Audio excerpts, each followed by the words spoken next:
Welcome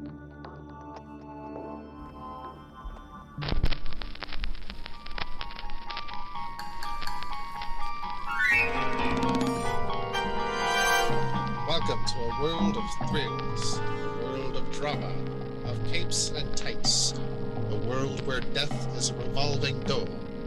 Welcome to the Geek Matrix.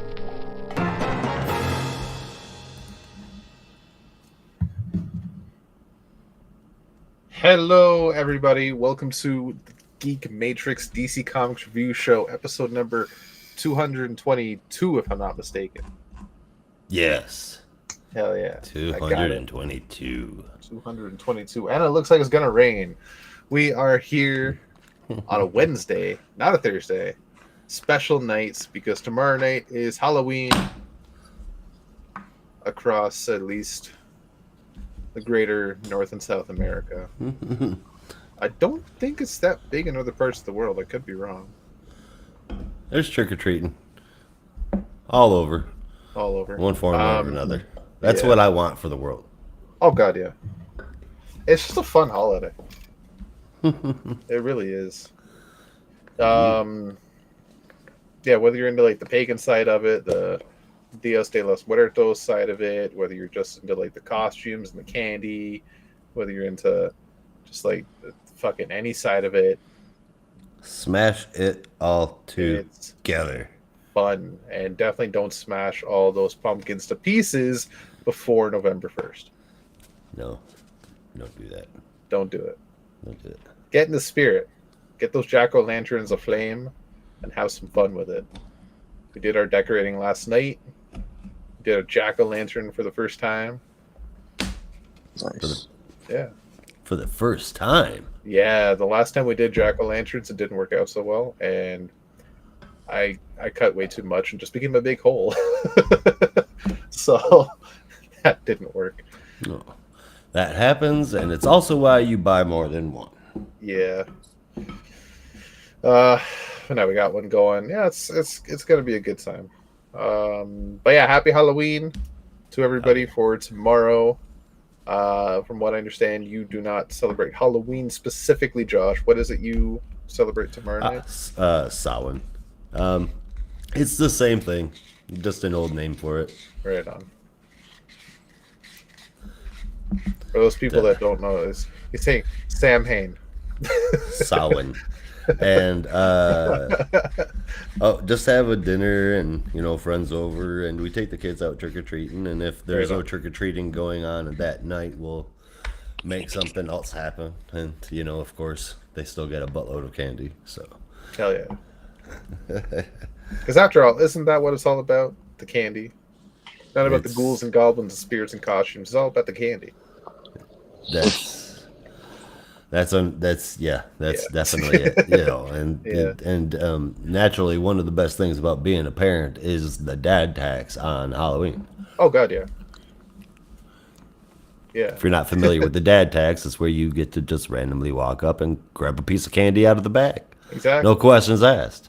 What are you doing? It's dad tax. Yeah.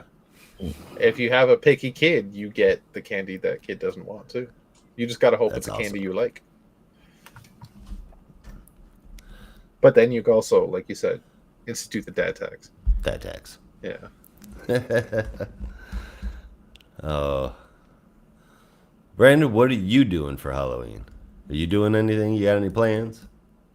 No, I mean, most of the kind of like Halloween festivities we did last weekend. That's kind of when everyone goes out and goes crazy. So I'm at this point, I'm kind of like, my Halloween is going to be staying in the apartment, probably getting some candy, and I don't know, watching Ed, and Eddie's Hanky Panky Hullabaloo for the 50th time.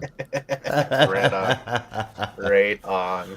Gotta maintain. Wait, no, that's the wrong one. That's Valentine's Day. This is Ed, and Eddie's Boo Ha Ha, I think it is. Yeah. Man, I haven't watched Ed, and Eddie in so fucking long. Another show produced almost entirely by Canadians. Yep. As the brainwashing continues. You'd be surprised just how The much brainwashing content continues. you absorb as a child came good old Conundrum. Yeah, I was shocked many years ago to watch an interview with the creator Danny Antonucci, and he's like, "Yeah, it was, some Canada." I was like, "What the fuck?" Yep. Something, Yeah, something, that something was a bit weird. Canada. And it's like, huh, what?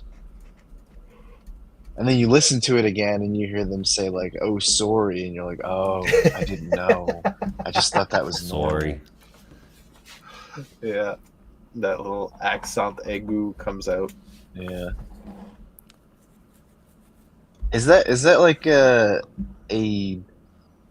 nationwide accent quirk, or is it specific to one province, one or two provinces? It's not necessarily specific, but depending on the province, it either gets harder or softer. Right? It could get worse. Like when you're in thicker. Yeah, like so middle area where Kirk and Jess live, it's going to be a little thicker. Northern Ontario is going to be a little thicker. In the city centers, when you're in like southern British Columbia, I mean, I'll say southwestern British Columbia, Vancouver, Victoria area, and like southern Ontario, it's not as thick. Like I don't go sorry, I go sorry. Right? Yeah. I'm a little closer to how you guys say it. Yeah, no, you don't really have that thick of a sorry. Not. Sometimes it comes out if I'm not paying attention, but I'll say sorry. Right? I don't go sorry. I go sorry. Right? Yeah. Sorry. Sorry, eh? Yeah, sorry. And if you're going far east coast into Newfoundland, then good fuck luck even understanding it. That's Holly. That's a different language. Yeah. Holly has she got a promotion here recently, and she's broken into the international deal doing her agricultural research.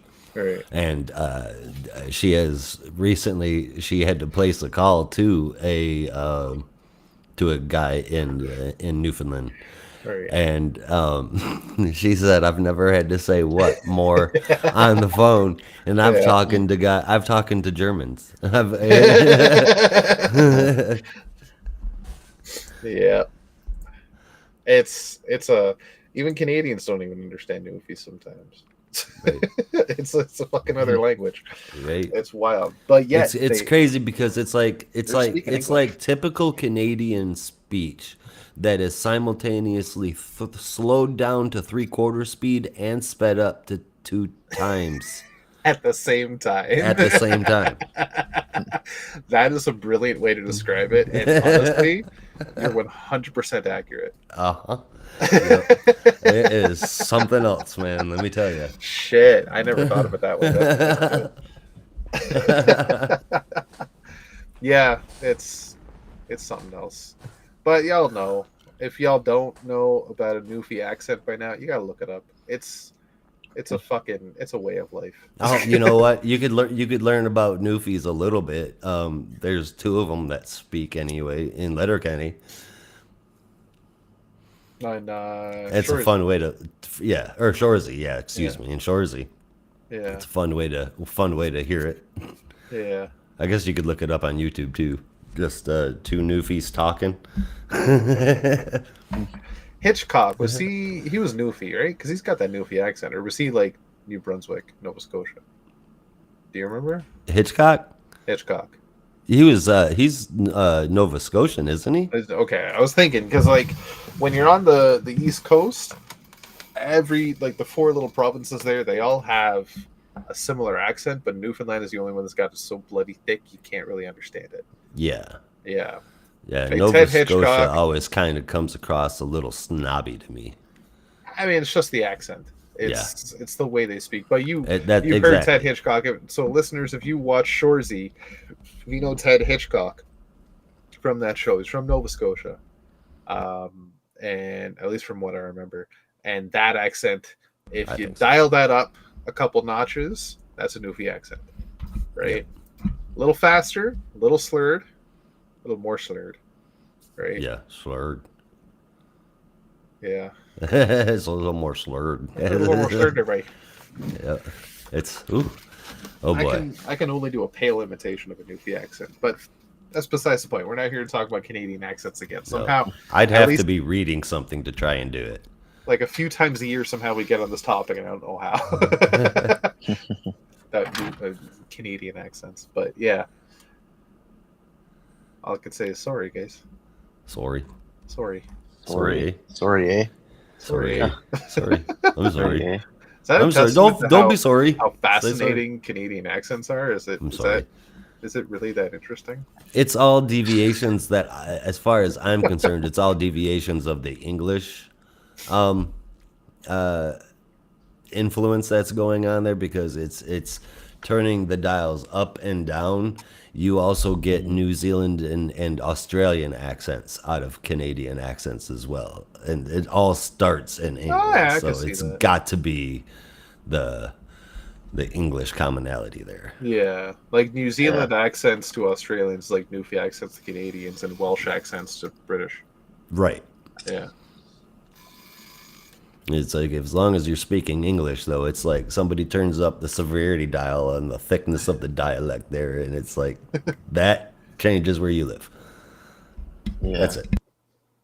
Well, that's a funny thing, because it always seems like sometimes the more north you get, the crazier the accent can become. Maybe not so much in the States, but definitely in England. Because like if you're in London, it sounds like any other BBC broadcast you've ever heard. But if you go up to like Yorkshire or Manchester, it's like a different language. It's just so thick with certain words.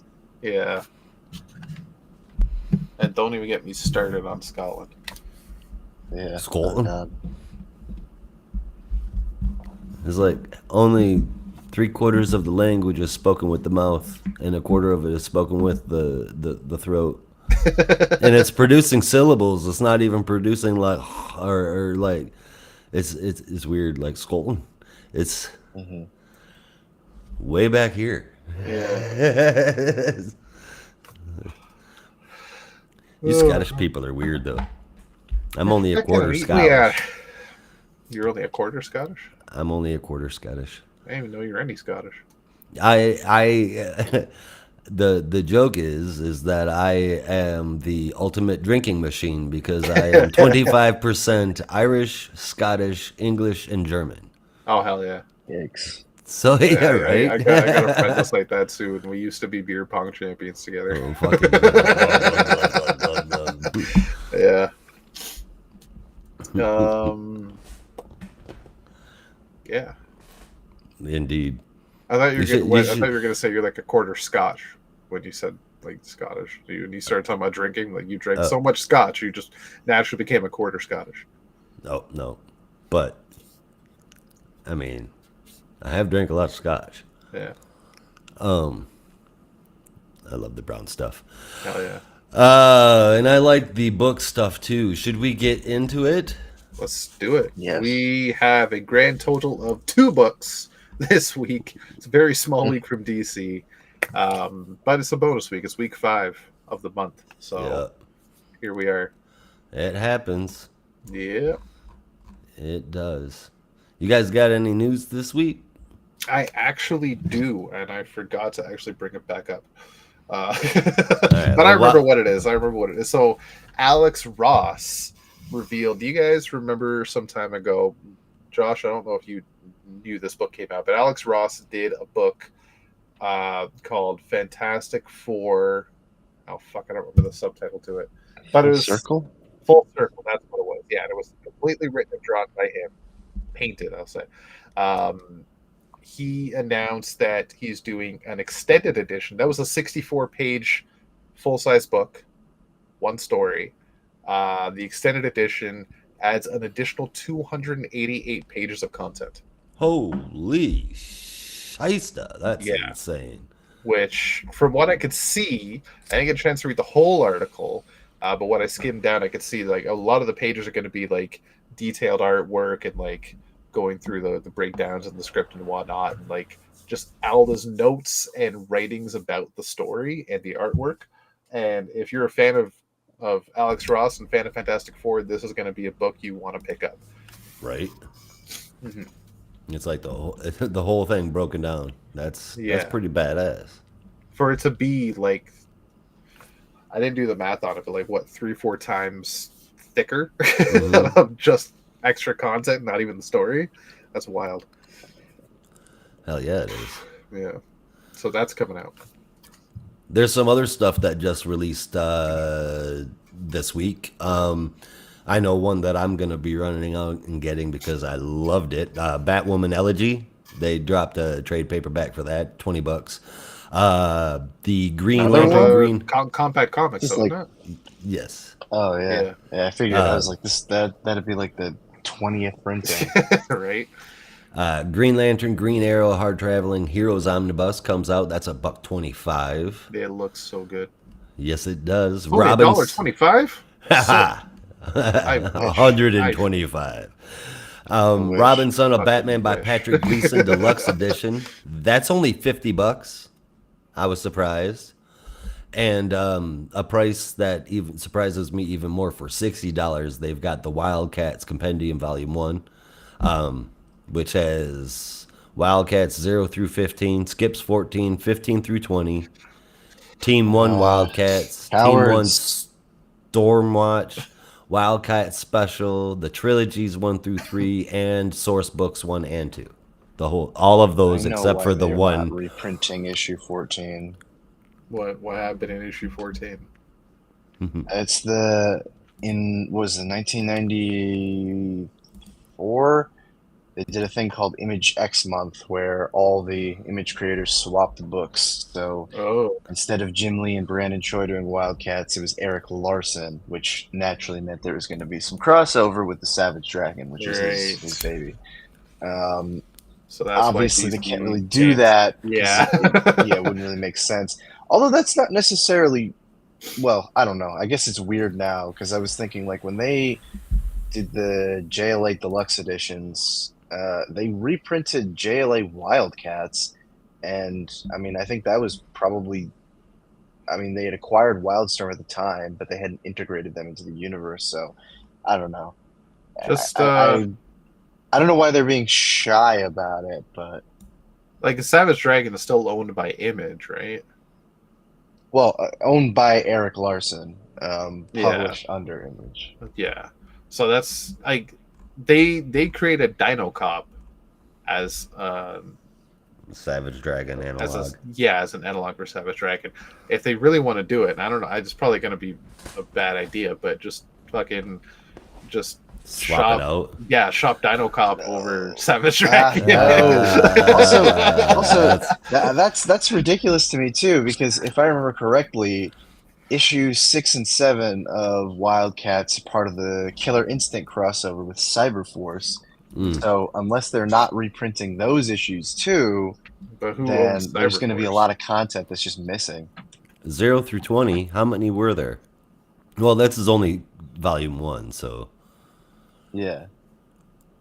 But that should be, again, maybe I'm mistaken, but I'm pretty sure it was issue 6 and issue 7. It had to be, because issue 5 was the prelude to Killer Instinct. It was the first issue Wildcats ever bought. Well, there you go, dude. It's in there. 0 through 13 are included. Yeah. So yeah, I don't know. That seems weird to me that they wouldn't do 14. I don't know. Maybe Eric Larson doesn't want to reprint it or something. Yeah, Cyberforce. So that was the top cow? Yeah. Well, each Image creator had their own respective studio. So it would be owned by Mark Silvestri, realistically. Maybe he's just okay with it. I don't know. Maybe, but I know they just put out the cyber permission from Eric Larson. Maybe, but yeah, I was gonna say I know they just put out the Cyberforce Compendium, and I'm pretty sure that reprinted the Wildcats issues too. So that would be really weird. Then it's got to come down to how much it costs with the licensing. Yeah. How much Larson wanted for it. Must have been a little bit too much. That seems ridiculous that he would ask that much for. Anyway, I'm looking at it right now on Amazon, and the Killer Instinct crossover literally has Wildcats number 5 through 7 reprinted. So, I don't know. DC's tripping or something. Like, how much work is Eric Larson doing right now? Just Savage Dragon. Yeah. So like, we all know by now, like, comic creators are basically starved for funds for the greater part of their lives. If they don't work a lot, they don't get the payment. And if all he's doing is Savage Dragon, like, it might all be he has time for, but it might not be enough to really live comfortably necessarily, right? So if he has this opportunity to make bank on a DC reprint, then I imagine you'd fucking go for it. But if they say no, like, maybe you should have dropped the price a little bit. Again, this is all speculation. I don't know. It's only selling for $60, so it's not like gonna make anybody, it's not gonna be life-changing money. But regardless, That's why my floppies. Yeah. Apart from any other news, that's about it. The only other thing I wanted to bring up, we can bring it up after, is the whole slew of new universes that are coming out right now that are well underway between Marvel, DC, and fucking, oh my god, the hell's the Energon universe brand another Image? Yes. Yeah. Yes. Well, Skybound, which is under Image. Yeah. Under Image, yeah. So we could do like a little I was gonna say retrospective, but more of like a rerun on what's going on with these universes and just see what we like about them so far. Seeing as we only have the 2 books to cover this week, so we can get started on the books. That sounds good. Let me hit these honorable mentions real quick. We'll pop a commercial in and pop one back out and come back and knock these books out, eh? Right on. Alrighty, gonna try something a little different this week. But with our honorable mentions, Batman: The Long Halloween, The Last Halloween, #2. I'm really surprised. This is good. A lot of people dead and more on the way. I'm having a way better time with this than my stoic "don't mess with the classics" opinion should allow me to. But here we are. 8 out of 10. It's really good. The Nice House by the Sea, #4. We find out why Walter left the door open between the houses, and it's not good for anyone. 8.5 out of 10. The Penguin Special, #1. It's a disturbingly creepy first story from Jeremy Adams, Howard Porter, Hi-Fi, and Troy Peteri that really leans into the sadistic side of the Penguin. There's a classic Silver Age tale, a Secret Origins Penguin special from 1989, and Joker's Asylum featuring the Penguin. All of some of the best Penguin stories that are out there. That's obviously not going to be a super thick book. 8 out of 10. Wonder Woman Uncovered #1, just like all the rest of the Uncovered series. Mountains of beautiful art. It's worth a 9 out of 10 for sure. And then we have Multiversus Collision Detected #4. And I usually tell you what Dash says, but now Dash is going to do it himself. He pre-recorded this. I hope it's not too loud.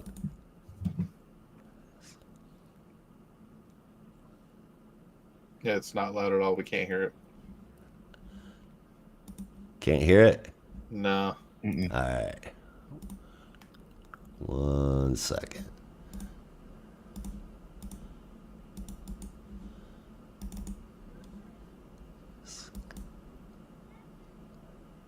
How's that? Very, very quiet. Can't really hear it still.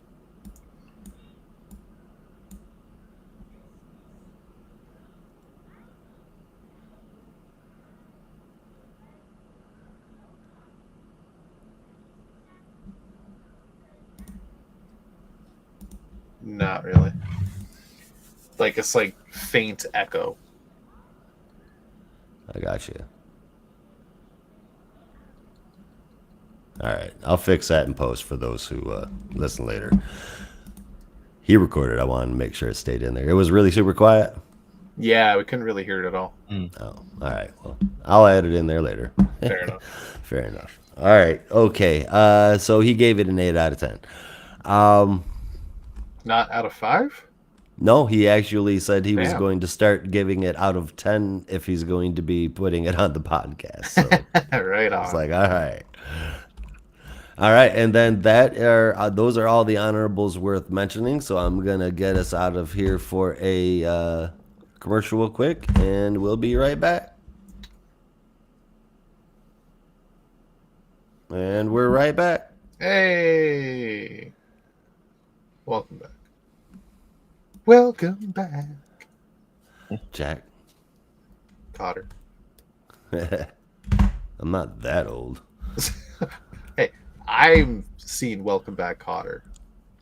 Okay, if I've seen Welcome Back, Cotter, and I can reference Welcome Back, Cotter. You didn't see it while I was on air. No, well, I mean I watched it on TV. That's what. 20. Yeah, it's a rerun, but still. I watched That's like me saying Night that, like, Court, the Green Hornet, and Night Court. Night Court. I fucking Oh love my Night God. Court as a kid, dude. I Yeah, used to that watch that shit love that religiously. show. Yeah, it Oh, was love funny. that show. John Larroquette, man. hmm And Harry, Harry Anderson. and Yeah. yeah. Oh God, he was good. Yeah. He was good. And then he had to go and die. Damn it. What? Harry Anderson died? Yeah, the guy that played Yeah. him, yeah. Shit. I didn't think I knew that. Man, that sucks. Yep. They even worked it in, like the reboot, they worked it into part of the storyline. Damn. What was that actor's name again? Dave something. Jack Harry Anderson. I think it was Dave. Pretty sure it was Dave. Yeah, Something. Yeah. that's IMDb bug. Night Court, and then it'll show you. So this Oh, Harry. week, No, the actor's name was Harry Anderson. That's what I The thought. judge was Harry Stone. Harry That's why I was Stone, like, wait a minute, okay. I thought that was his name. Yeah, but that was 6 years ago. Believe it or not. Where the hell did I get Dave from? I don't know. I think I know who you're thinking of, believe it or not. But I can't think of his last name. I mean, surely I'm not mixing him up with Dave Coulier. No. No, it's shit. Dave. Anybody that's in their 20s has no clue who it is that I'm talking about. Not David All right. Tell. Say again. Oh my god, it's gonna bug me so much. I can It'll picture be- my dad had a book from him as well. I can picture the book, but I can't picture the last fucking name. My god. We'll have to solve the mystery later. Yep. All right. Well, until we're able to do so, you want to kick us off with some action? Sure thing. Yeah?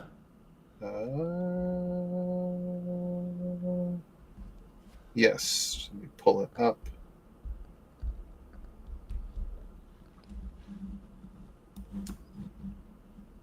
I think I remember a show he was in too. I'll look it up later though. All right, so Action Comics number 1073, part 4 of Phantoms, week 4 of Phantoms, realistically. This is written by Mark Waid with art from Clayton Henry and Michael Shelfer, colors from Matt Herms, and letters from Dave Sharp, with the cover you see in front of you from Clayton Henry and Tomu Mori. So picking up kind of where we left off last week, we do actually open, I should say, with a brief look into the history of the Phantom Zone and Jor-El's exploration of it.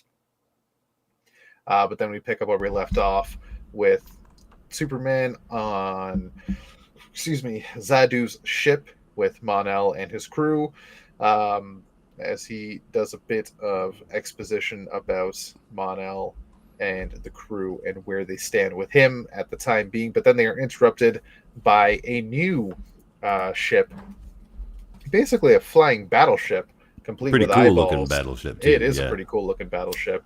And this one is helmed by Zadu himself. Yet again, it was gifted to him by Aether, and this ship is definitely a lot more powerful and a lot more armored than his previous ship, the one that Superman and Mon-El are currently on. So Superman flies off and tries to intercept the shells that are being bombarded towards the ship his compatriots are on, except every hit he takes depletes a bit of his solar batteries. Um, and so the point he decides he needs to do just one big hit, flies super fast directly into the ship, and it blows up. We then jump over Shiver to me timbers. wherever the hell Superboy and Superman have ended up. Um, I mean, they tell especially you. Connor and Kong. Well, they say meanwhile somewhere in space. It's the Zephoan Intergalactic Exposition. Yeah. Mm. They have ended up in an exhibit, which is a collection of various artifacts from alien species all over the galaxy, supposedly on the up and up. But obviously, Connor and Kong Kanan have an issue with the fact that these were taken against Superman's will and they actually belong to somebody. However, they are told that they could look around and even enjoy a 10% discount in the gift shop, have a complimentary browse, and then return to their case. With nothing actually resolved, they now have to figure out what the fuck is going to happen next. As Colin Keenan puts it, they're essentially in the Royal Museum of Space. Dun, dun, Basically, dun. when you get to that part, it's now for something completely different. At least so far. Back in the zone, and I'm not talking about mid-90s YTV in Canada. AutoZone. AutoZone. I don't remember the rest of the slogan. Superman has blown up the enemy ship, and knowing that his battery is basically completely drained, he's going to retreat tactically, pulls out the button that will bring him back home, except Zadu shoots it out of his hand and destroys it. But in comes Mon-El with the other solar battery, as Superman had given him one and he only had one on his wrist. His other wrist is barren. He gave it to Mon-El, and Mon-El used it to have powers again, punch the shit out of Zadu, and this is when Aether shows up. Says that Zadu failed him, and then banishes him into some void within the void that is the Phantom Zone. Kind of wild. Superman did not like that, gets in Aether's face, and then Aether grabs him. Superman does not have enough power to escape his grip because this man is gigantic, and also sends him into this void, spiraling into nowhere. But Superman can see cracks within this void, and in these cracks he sees portions of time in the real world. As he's hurtling backwards in time, he's trying whatever he can to grab on to something where he can smash through the wall and make it into reality, basically. And then he's able to grab a foothold, smash through the wall, and ends up in basically not Earth, but he's on Krypton. Dun dun dun. Yeah, Whoa. not fucking good. And next issue, The Secret of Jor-El. I'll jump right into the backup. It's very, very quick. Supergirl in the Loop Part 4. Written by Mariko Tamaki with art from Skylar Patridge, colors from Marissa Louise, and letters from Becca Carey. We see a mysterious, hooded, and masked figure talking about being alone and having only memories of life and the end of life, but also seeing visions of Supergirl's life. And then somewhere in the galaxy, we see Supergirl with one of the robots from the prison, along with her flying through space towards where the prisoner is located. The robot then waits for a mission to present itself to it, and then Supergirl gets out to this prison, which is essentially just a tiny glowing orb, not even bigger than a house. Inserts the key into the lock, opens the lock, and then meets the prisoner, who was still masked, but then a giant ship appears, and that's where it ends from there. That backup, this whole story is just kind of like I get it's a backup, but unlike other backups, there's just not much substance in each part. It really doesn't feel like it. Like I'm just craving more story in each portion. It feels like we're 4 parts deep, and I feel like we haven't even gotten half an issue yet. It feels like it's only like 5 to 10 pages into the story. It's really weird. Well, see, I think that feeling is intentional. It's, for all intents and purposes, it's Action Comics Weekly now. Yeah. And like I've been saying, and it's been a boon for me, is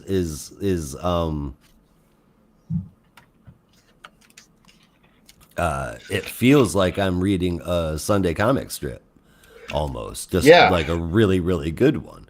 So I expect it to come in this incremental pace. I'm with you. I wish that they didn't have to split the page count with this AEW backup. I would love to have more of the, not because I'm shit talking AEW, but just because both of these stores. Yeah, I wish both of these stores had more to them too. But with what they've got and what they're doing with them, I don't have a problem with the plot pacing, not yet anyway. And admit it, Josh, you're only talking about it this week because Orange Cassidy is the backup.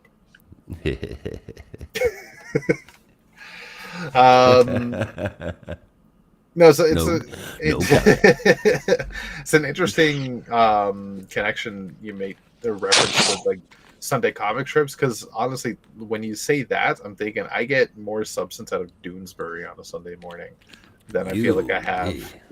Oh my! Yeah, out of this Supergirl backup each week. I'm not trying to bag on the story. I think it's an interesting story. I'm just craving more out of each part.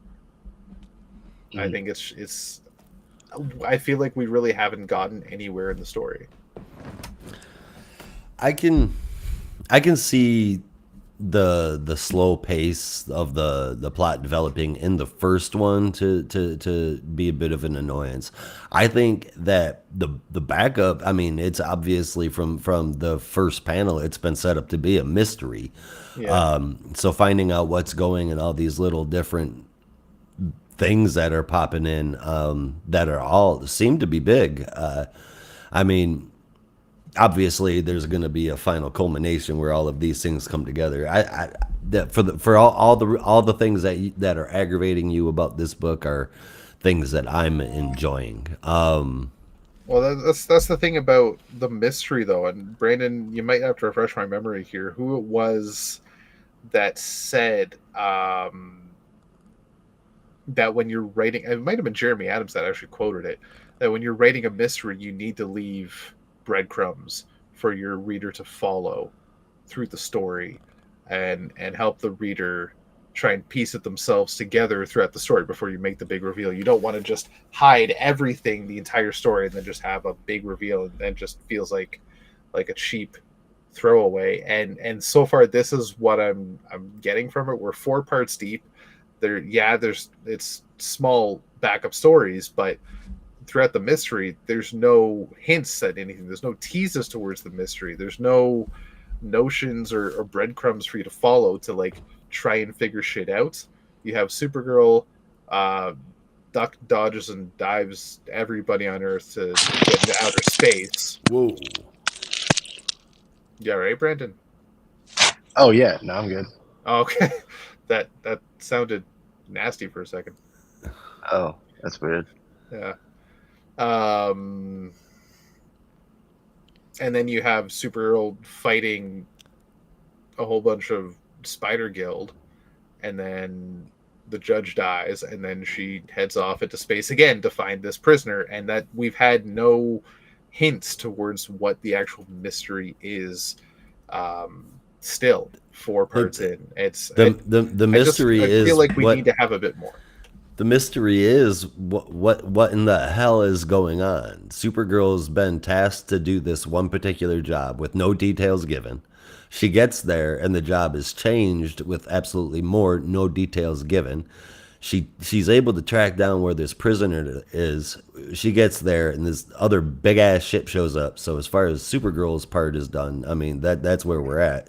But she's caught in a what in the fuck kind of storyline here, and she's just diving headfirst and doing it.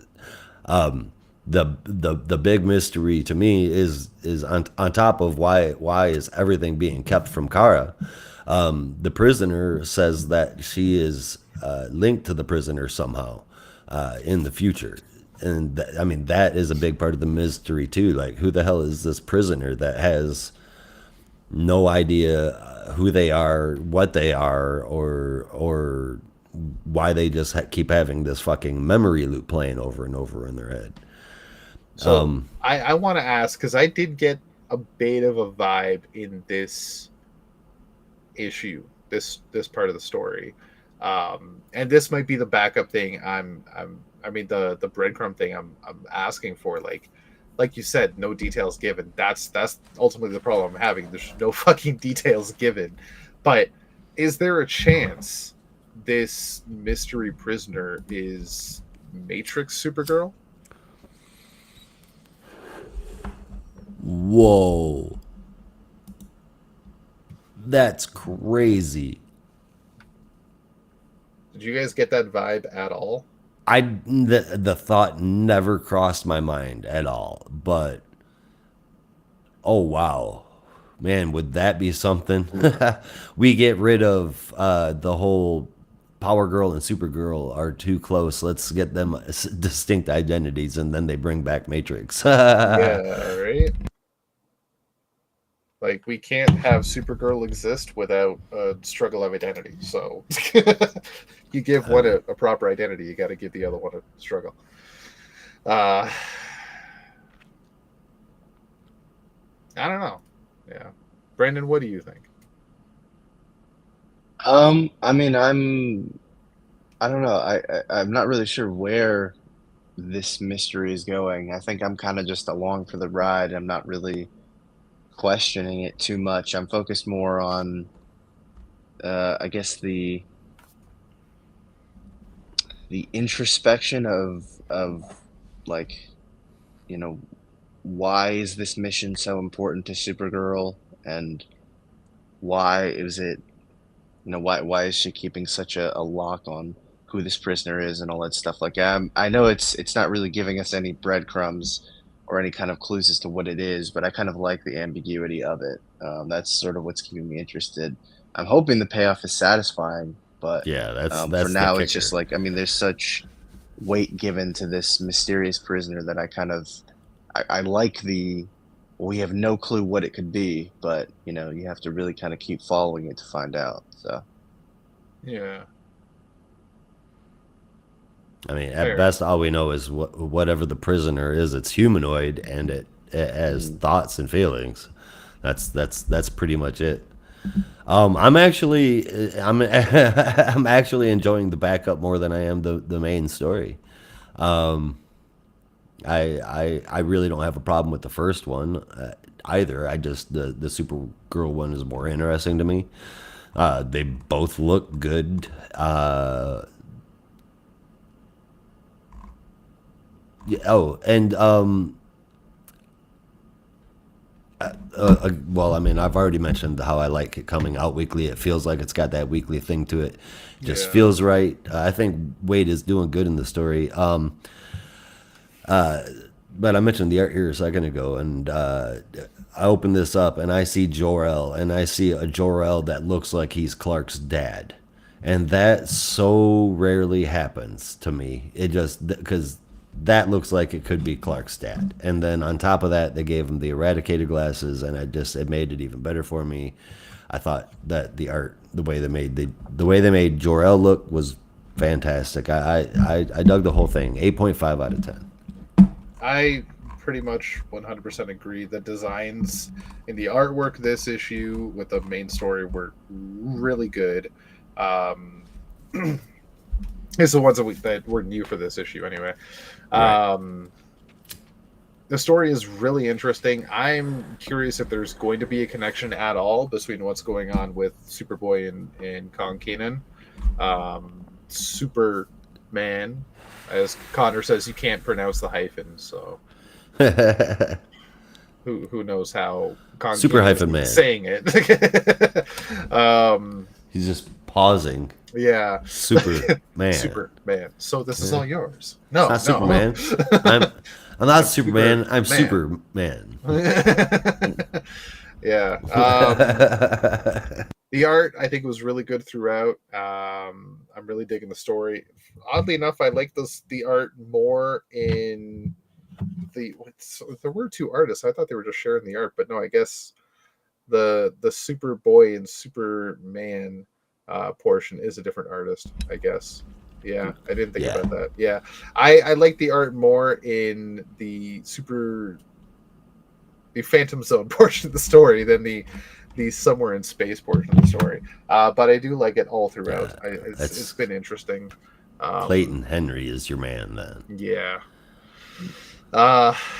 Yeah, this whole thing with the Phantom Zone, I've always found the Phantom Zone an interesting plot device, realistically, and giving it a bit more substance, quote unquote, pun intended, kind of deal here is really interesting, and kind of giving more weight to how the Phantom Zone has evolved over the years, over the writers, over the creative team, and how there's been land all of a sudden, and it's finally given an explanation. I like that Mark Waid has given us that. So yeah, I will also say 8.5 for this whole issue. Nice. Yeah, no, 8.25 for me. Still really dug the Supergirl chapter a little bit more than the main chapter this week, but the main chapter is ramping up, and that's one hell of a cliffhanger. So I'm excited to see what the hell Superman's going to get up to on Krypton, and what exactly this version of Krypton is even going to look like. Is it going to be, one that he maybe knows a little bit more? Is it going to be like the distant Krypton that we saw in previous iterations? Who knows? So excited to see where that goes. Mm-hmm. Yeah, it's going to be interesting.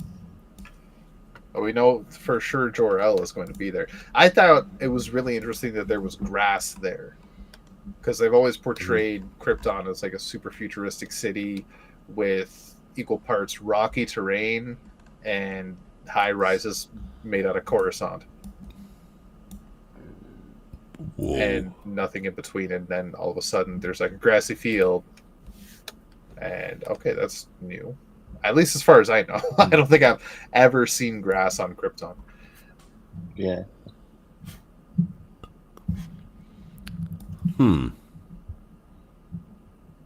I guess I didn't even think of that, but you are 100% right, sir.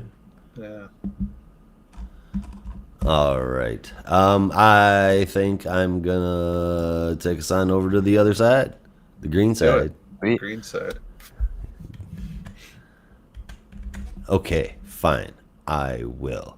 Poison Ivy Swamp Thing, Feral Trees #1, written by Glorious Willow Wilson, with art by Mike Perkins and colors from Mike Spicer, with lettering from Hassan Atsmani Alhau, and a cover from Jason Sean Alexander, which is awesome. But I would have loved to see what it would have looked like if Jessica Fong drew that picture and he drew the cover that Jessica Fong did. I want to see him swap pictures that they drew. Can I just say before you get started, what a fucking creative team for a Poison Ivy Swamp Thing special. That's what it's the team I've been asking for a while. I said I wanted them to do the Parliament book, but I'll take a Swampy crossover. I'm good. Yeah. Hell yeah. Is this also, Ashley Wood and Clayton Crane kick ass too, by the way. Mm-hmm. Yeah, I didn't get a chance to finish the whole issue, but is this like tying into the arc, or is this just kind of a standalone story? This is a standalone story. Oh, okay, love that. But, yeah, I wish DC would do more of those. They had a ton of like the Prestige format team ups in the '80s, or just be like, Batman, Green Arrow, random one shot written by Denny O'Neil, where they team up to fight Poison Ivy, and it's like, I wish you'd do more of that, right? Where you can just have random team ups and just have a one and done story, do something really fun. There we go. There's the cover. I wish I should have snatched up some images of the variant covers. Man, they were all so good. There was like 4 of them. Anyway, all right. So this is a dense story. It's a good one. I'm gonna walk you through it because I thought, damn. Anyway, the issue starts off northwest of Gotham in January. It's cold as hell. A man's walking his dog out in the woods. The dog starts barking and then runs off. He chases off after the dog and finds the dog's collar bloody, and then he freaks out, but only for a second because he immediately gets ran through by a branch, hitting so hard it knocks him out of his shoes. Meanwhile, back in the apartment of Gotham's favorite couple, Harley and Ivy lay asleep, cuddled up. In the marshlands of Gotham, cuddled up to some moss, we see Swamp Thing. Captions running from Poison Ivy, and Swamp Thing paints 2 different ways to look at the same portrait. Collectively, their thoughts are saying everything is living and we are all connected to everything else, and the living are all marching toward their way toward death 1 footstep at a time. So, happy thoughts. We see the connection apparent between Swamp Thing and Poison Ivy as they are both pulled to the woods in connection with that man from earlier, who happens to be the 5th person to disappear in Crest Hill Woods recently, with no body found. It's in the middle of the night, and Ivy is realizing that she probably should have thought this through a bit, so she pulls on the green for a charge to make herself feel a little bit more secure, and then they meet. Swamp Thing knows Ivy, but for some reason can't remember much, but given his current state of, whether or not he's fully Swamp Thing and fully there, I can understand that. One thing is for sure, while the trees should be silent and sleeping, they are sobbing and loudly, which is what pulled them there, and they're not the only ones that got summoned. They quickly find blood with no body, a clear sign something is afoul, and Ivy can sense that there is a mind in the forest that doesn't quite belong there. Driven deeper into the woods, they decide to ask the trees to show them what's going on, and soon enough a body is revealed. Ivy gets closer, and then she's pulled into the tree and beyond. Swamp Thing commands the trees to release her, but it won't listen. The trees have been driven mad. When she lands, she's surrounded by bodies killed by the trees, all pulled to this place below the soil. For those who aren't aware, the Kettle Hole Devil is a member of the Parliament of Trees that taught Swamp Thing how to hone his powers, though I thought he was dead, and Swamp Thing did too. There's something in the middle of the forest. It's dying. It's driving the trees crazy, and they're acting out, trying to protect it, and acting out because of how pissed off they are that it's dying. The devil and Swamp Thing are grabbed and held onto by the roots of the trees, and they can't hurt the roots without killing the trees, so Ivy connects with the system and releases a pheromone that makes them release them, and when she does, she sees an image of a young girl. They climb out of the hole, Ivy asking about the girl, but nobody knows. As Kettlehorn Devil leaves, he tells Ivy he will see her again after she becomes a little less hasty. Swamp Thing tells her that he means that he thinks she'll be headed to the Parliaments one day.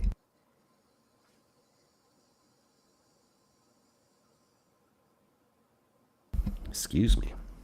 As they walk along, engrossed in conversation about how Ivy's point of view that humanity is a part of planet Earth and the whole planet is what she wants to save, that's how she's limited in her connection to the green. She won't become fully connected until she gives that humanity up completely.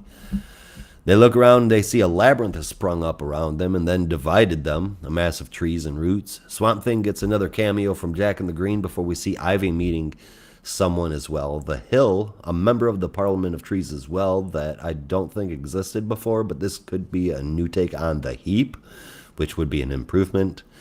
And she is pulled into the green again. She sees a vision of the girl, Paula, this time knowing that the girl has command of the green as she does. Her dad was abusive, and she ran away to Gotham eventually, and then lived on the streets and started using heroin. When winter came, she went into the woods, as the things that grew were always there for her. Excuse me.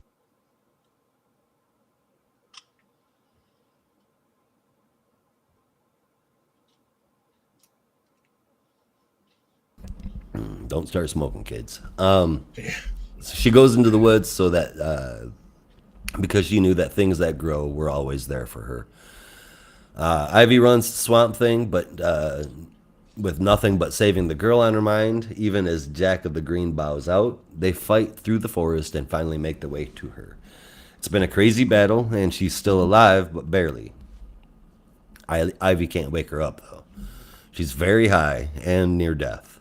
Ivy holds Paula as her life slips away in front of her, and it makes her anger boil that someone like them, that someone at all, was poor or hungry and homeless and dying while billionaires sat snugly in their mansions.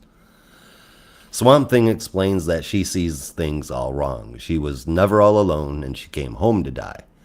Everything is as it should be, and then he takes a beat to explain that this experience here that happened shows that Ivy's not fully committed to the green, or else she would have been content to let all of this play out as nature intended instead of fighting against it.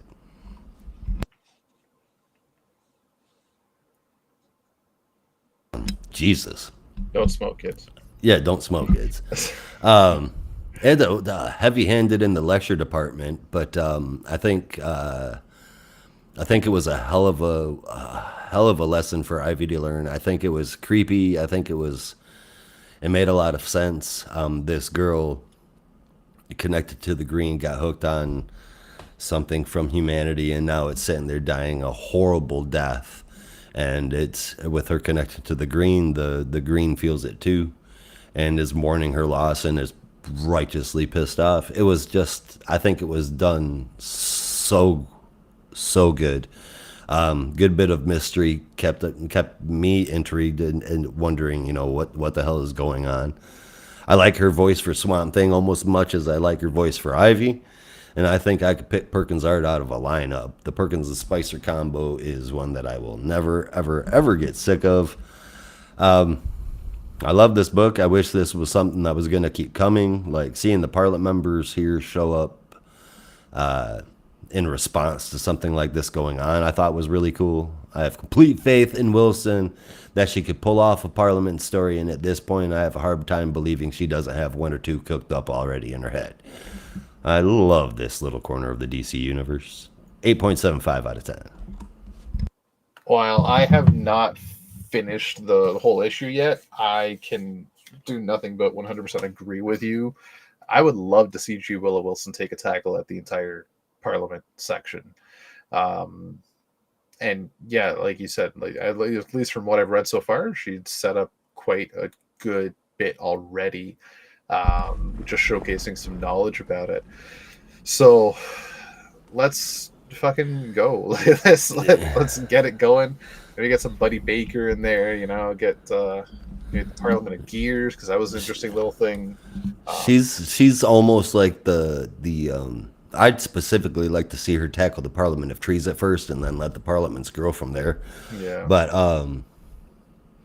man, oh man, so good. Mm-hmm. How would you compare it so far to Jeff Lemire?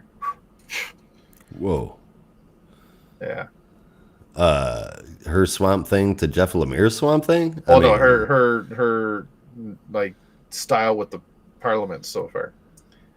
Oh, I mean, she hasn't done a whole lot enough for me to be able to compare that to Lemire. Okay. I mean, Lemire's fair enough. Yeah, holy crap, he did a whole lot. Yeah. I would love somebody needs to pick it up. Somebody needs to keep it up and go with it. And hopefully, with this whole Vertigo Black Label stuff coming, we'll have more books like that. Make Daddy happy. Imagine a Vertigo Poison Ivy book. It'd be fucking wild. I'm telling you, I would take a G. Willow Wilson, John Ridley-esque take on the Parliament of Trees, like an environmental edition. Mm-hmm. Just that kind of heavy-hitting, hard, say what you're trying to say right there in the fucking story kind of delivery. And man, that would be awesome. Yeah, that would be cool. So like I said, I haven't finished the issue, but from what I have seen, I'll give it a solid 8.75.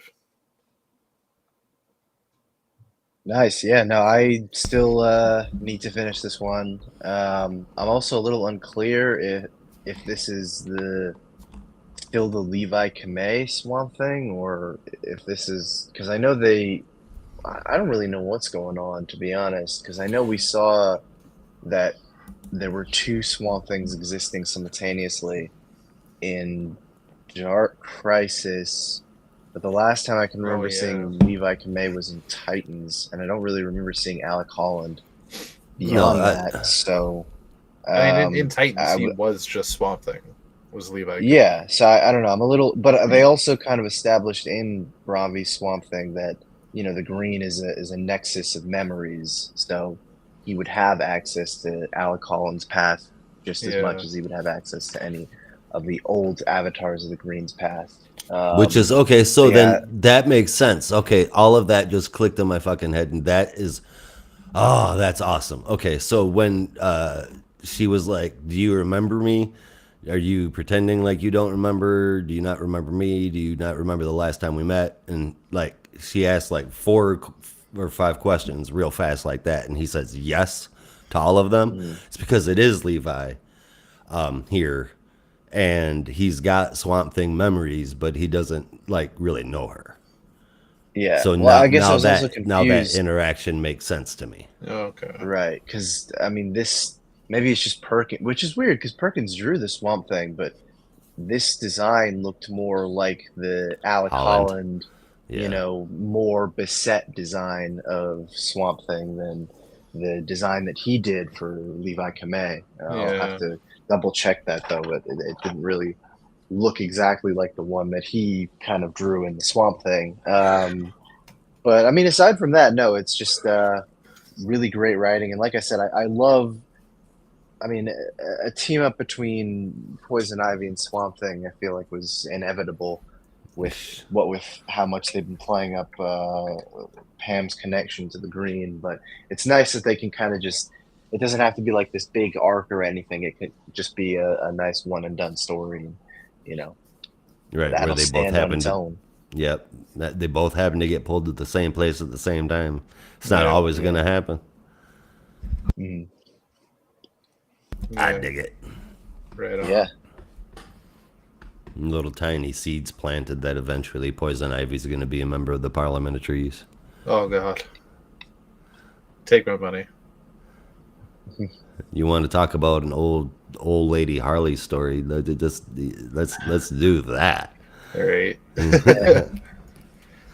Oh, that would be so sick. Right. So, with that, that's basically all the books we have for this week. We're just at about an hour. Do you guys want to talk about the multiverse?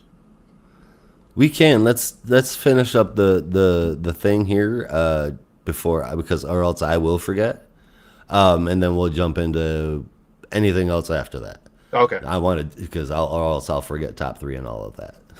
I mean, we had. I was gonna say we only had 2 books, but no, there's more. There's honorable mentions. Honorable mentions. You guys don't have to have a top 3. I do. Poison Ivy, Swamp Thing, Feral Trees is in first place, followed by Action Comics 1073, and third place went to Nice House by the Sea. There was a lot of good books this week, though, and my favorite moment, as horrible as it sounds, is at the very end of Feral Trees, where Paula, the girl with the connection to the green, dies. That rough, hard-hitting lesson Poison Ivy has to learn. She hasn't picked the side she thought she has, so it's a bit of an identity-forming moment. Yeah, I thought that was a hell of a moment this week. That one's my favorite one, as bad as it sounds that somebody died. Yeah. But which ones do you guys? Well, obviously you read one book all the way. I don't really have a top 3, but I could say my favorite moment was Kong Kanan trying to say super hyphen man, and you can't pronounce the hyphen, dude. Stop trying. Yeah, that was a nice little bit of levity. Yeah. No, I'd say I also don't really have enough to qualify top 3, but my favorite moment was definitely the final page of the main story of Action Comics. Just that really gorgeous shot of Superman looking up at Krypton, and then also the reveal where he's like, "Oh, I'm on Krypton." Like I thought that was very, very well done. I almost wanted to pick that one. I almost did. I was flipping back and forth. I'm like, is it Superman unexpectedly arriving on his home planet, or is it this poor girl I don't know dying? Which one do I like more? Yeah. That would have been an up there moment for me if it wasn't for the fact that it's more of an oh fuck moment rather than like excitement. Or more like now Yeah. what? Like, well, how's he gonna get out of this one? Like, it's cool. He's gonna meet his family again, but shit, he's kind of stuck here. All right. All right. So next week we've got a bit of a bigger week than we did this week. Batman 154, Absolute Superman #1's coming out. Hell yeah. Action Comics 1074. We've got the Green Arrow Annual. Poison Ivy #27, Birds of Prey 15, Batgirl #1, Shazam #17, and JSA #1. And then those are probably going to be the ones that we are covering. And then we've also got Plastic Man No More #3, which, oh my God, I can't wait to get my hands on that. My Adventures with Superman, DC Horror Presents Creature Commandos #2, the Batman and Scooby-Doo Mysteries, Little Batman Month, God, I can't talk. Little Batman Month 1 #1. Did either one of you guys ever get a peek at Merry Little Batman? No. No. No. Well, this is the sequel to it. Oh, it's great. And also, yeah, like I said before, the Green Lantern, Green Arrow, Hard Traveling Heroes Omnibus is coming. So I'm surprised that's not. I'd be surprised if you guys don't put that in your own Christmas stocking this year. I would, but I still have my my floppies of the 1983 reprint, and I'm never giving those up. Oh, not if you have the original freaking floppies. Why would you?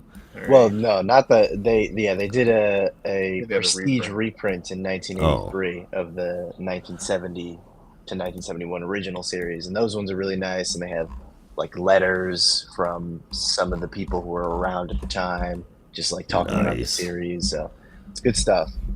Right on. I, however, will be putting it in my own stocking because nobody else is going to spend that much money for me. Heard. On one book. I'm the only one that will spend that much money on a single book for myself. If my wife thinks it's weird that I spend $20 on a comic book, like a single issue, there's no way she's buying that book for me. Yeah, it's a Josh said it was $1.25, baby. Yeah. I don't know how the decimal point got there. It's a Flint math. Yeah. It's Flint math. It's Flint math. All right, so the multiverse. Dun, dun. We've, over the past couple of years, had so many new universes pop up. The return of the Ultimate Universe, the dawn of the Absolute Universe, and the rise of the Energon Universe are definitely the three biggest. Let me help you there, Josh. It's not quite what I wanted to do, but No, what are you doing? I'm getting there. Trying to get rid of something. There we go. Those are the ones. Aha. There it is. Perfect. There it is. Excellent.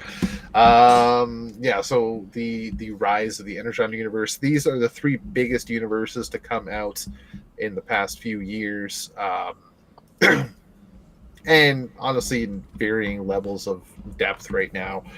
We're just over a year into the Energon universe. We're just under a year into the second run of the Ultimate Universe.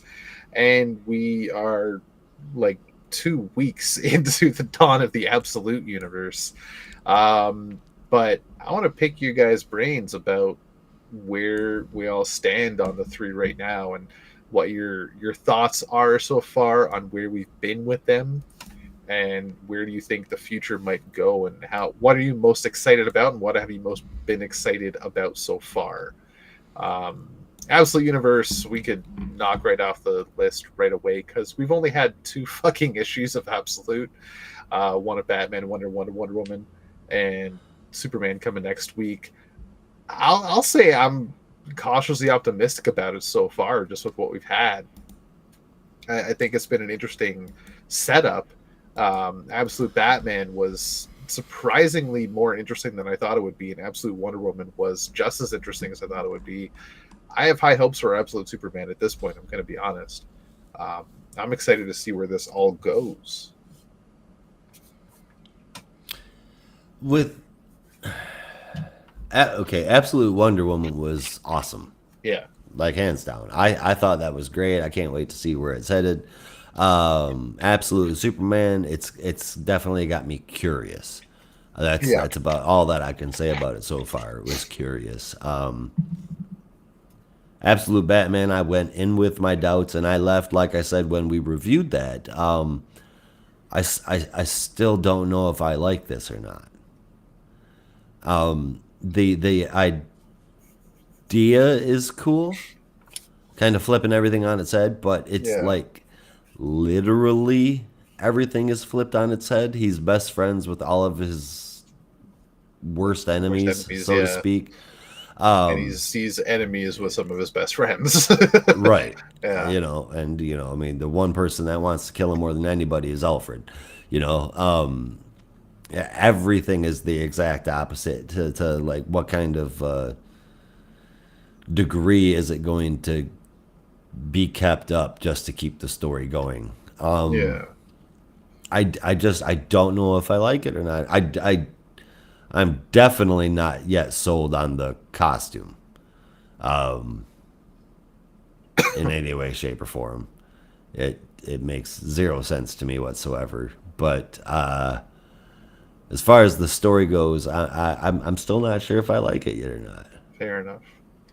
Like thinking about it now that we're It's almost weird a month for me to say about after a it, Snyder book. It's almost like they gave him the Spider-Man treatment of a younger Bruce Wayne having a defining moment in a younger fashion where he developed that sense of heroism. He still has one parental figure, and he's just struggling to make ends meet to a certain degree, but also fighting crime at the same time with that sense of justice um, out of somber duty. But he has his friends along the way to help guide him, hopefully in the right direction. It feels more like a Spider-Man story than it does a Batman story. Now that I think about it, it's kind of interesting. Where even Alfred is kind of like a GI Joe J. Jonah Jameson, Yeah, yeah. right? That's a yeah. Damn, you're kind of right there. Yeah. Like it's an interesting dynamic for Batman that I honestly don't think has been really explored. And now that we're a few weeks out of it, and I'm going back and thinking about it again, like okay, maybe there's something here that could be very interesting if it's explored the right way. Um, but hell, who knows what the right way is right now? I honestly think it's going to come across way better than anybody might expect. Fingers crossed. Yeah, I hope so. Fingers crossed. I just